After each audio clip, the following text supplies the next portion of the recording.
요한복음 13장 31절부터 38절 말씀입니다.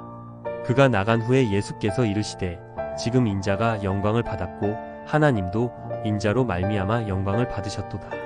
만일 하나님이 그로 말미암아 영광을 받으셨으면 하나님도 자기로 말미암아 그에게 영광을 주시리니 곧 주시리라. 작은 자들아, 내가 아직 잠시 너희와 함께 있겠노라.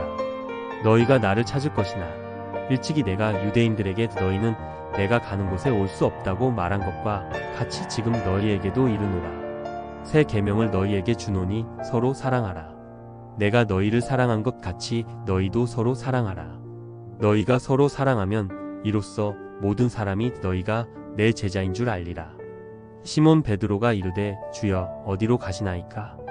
예수께서 대답하시되 내가 가는 곳에 내가 지금은 따라올 수 없으나 후에는 따라오리라. 베드로가 이르되 주여 내가 지금은 어찌하여 따라갈 수 없나이까? 주를 위하여 내 목숨을 버리겠나이다. 예수께서 대답하시되 내가 나를 위하여 내 목숨을 버리겠느냐? 내가 진실로 진실로 내게 이르노니 닭 울기 전에 내가 3번 나를 부인하리라. 네, 샬롬. 오늘도 말씀 앞에 나오신 여러분들을 축복합니다. 만약 여러분들에게 죽을 시간이 얼마 남지 않았다고 한다면 여러분들은 주위 사람들에게 어떤 마지막 말을 남기고 싶으신가요? 할 말이 많은 분들도 계실 것이고 또 어떤 한 가지 중요한 메시지를 전해주고 싶은 분들도 계실 것입니다. 오늘 본문은 예수님을 팔기 위해 가룟 유다가 나간 이후의 장면으로 시작이 됩니다.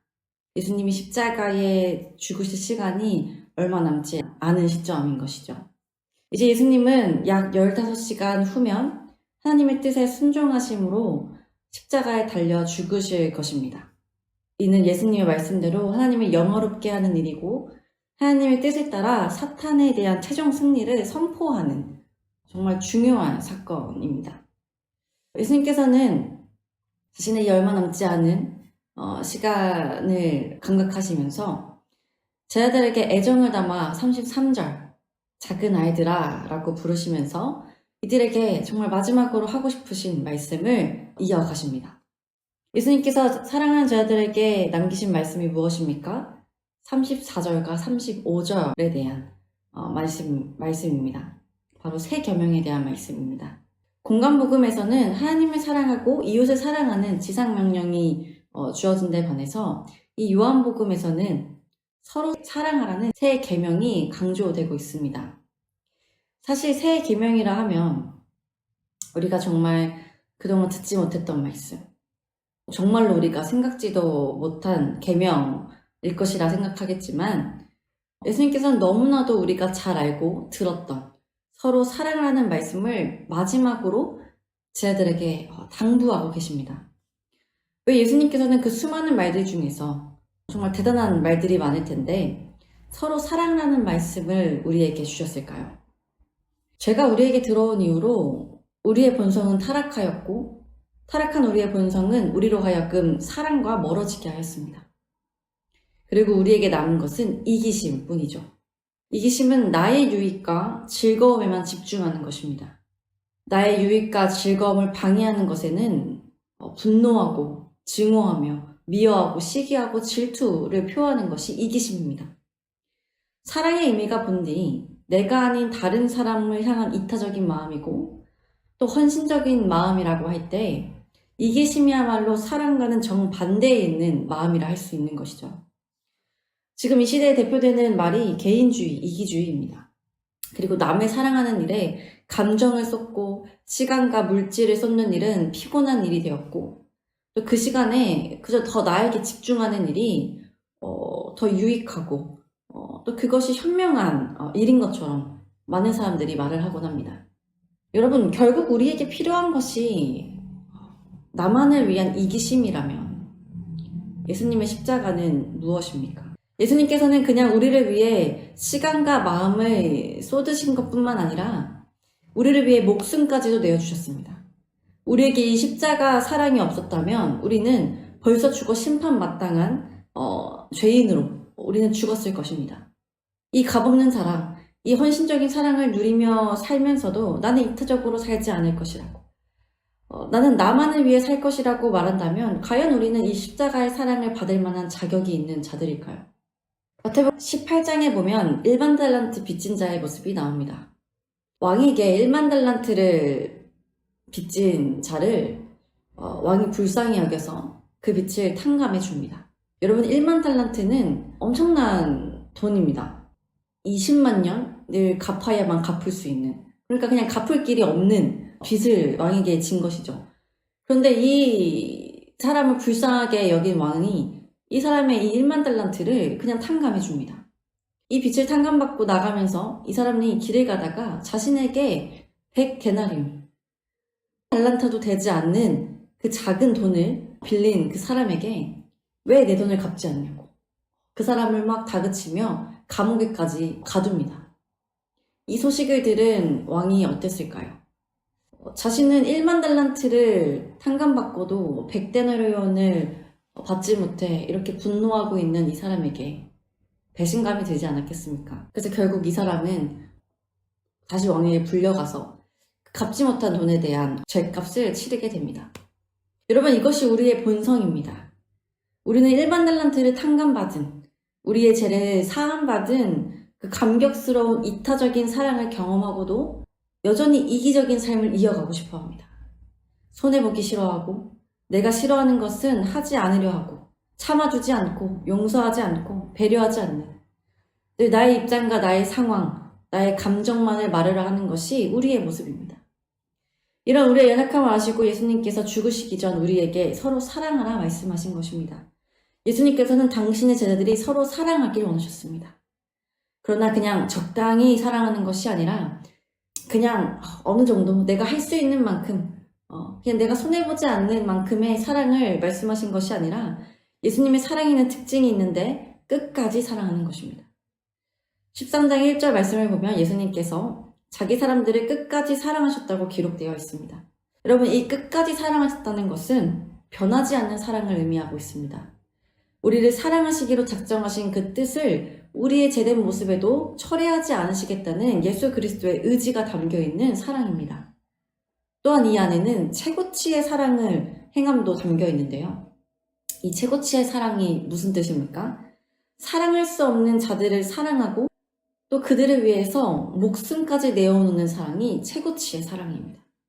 여러분, 그러나 성경이 말하는 예수님이 보여주시는 이 사랑을 행하는 일은 쉬운 것은 아닙니다. 우리가 이 사랑을 행하려고 노력하고 순종해야 하지만 우리는 때때로 그것이 얼마나 힘든지를 몸소 체험하게 되죠. 나를 힘들게 하는 사람들을 우리가 어떻게 사랑할 수 있겠습니까? 저도 저를 힘들게 하는 누군가를 사랑해보고자 기도도 하고 말씀도 읽으면서 결단을 했습니다. 그런데 그 마음을 품자마자 또다시 제 마음을 힘들게 하는 그 사람을 보면서 부끄럽게도 그 사랑하고자 하는 마음을 내려놓게 되더라고요. 그리고 그 사람을 위해 어떤 작은 사랑의 실천도 행하지 못하였습니다. 여러분, 그러나 예수님께서 먼저 우리를 끝까지 참으시고 사랑하시고 우리를 위해 목숨을 내어놓으신 그 사랑을 우리가 순간순간 다시 기억한다면 당장은 다시 그 사랑을 하고 싶은 마음을 내려놓게 되더라도 그 사랑을 다시 기억할 때는 그래 다시 사랑해보자, 다시 결단할 수 있지 않을까요? 당장 그 온전한 사랑을 행하지는 못하더라도 그 예수님의 사랑을 담기 위해서 우리가 조금이라도 노력하며 살 수는 있지 않겠습니까? 여러분, 세상은 이기심으로 가득 차 있습니다. 그 세상 가운데 예수님께서는 우리에게 그 세상과는 다른 세계며 서로 사랑하라고 말씀하셨습니다. 예수님께서 먼저 행하시고 우리에게 말씀하셨으니 우리에게 그 사랑을 행할 능력도 주실 줄 믿습니다. 그 사랑을 행하는 길이 때로 힘들지라도, 때로 그 길 가운데 수치를 당하고 억울하고 눈물 나고 괴로운 일들이 생기겠지만 예수님께서 먼저 보여주신 그 십자가의 고난과 수치를 기억하며 우리도 그 사랑의 길을 끝까지 결단하고 걸어갔으면 좋겠습니다.